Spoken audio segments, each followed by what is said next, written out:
بہت خوبصورت سوال ہوا کہ نماز کے دوران ہاتھوں کو کہاں باندھنا سنت ہے، یہاں باندھنا سنت ہے یا نیچے باندھنا سنت ہے، ناف کے اوپر یا ناف کے نیچے۔ اور دوسرا سوال ہوا کہ ہاتھوں کو باندھنے کا طریقہ کیا ہے، کیا سنت ہے۔ تو دو حدیث طیبہ آپ کے سامنے عرض کرتا ہوں۔ پہلی حدیث طیبہ بخاری شریف کے اندر یہ روایت موجود ہے، اس نمبر ہے 740۔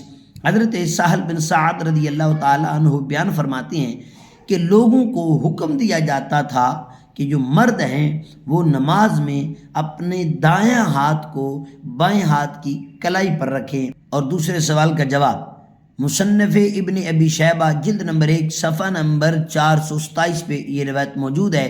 حضرت علقمہ بن وائل بن حجر اپنے والد گرامی سے روایت کرتے ہیں، کہتے ہیں کہ انہوں نے فرمایا، حدیث کے الفاظ سماعت فرمائیں، اپنی ایمان کو تازہ کیجئے گا۔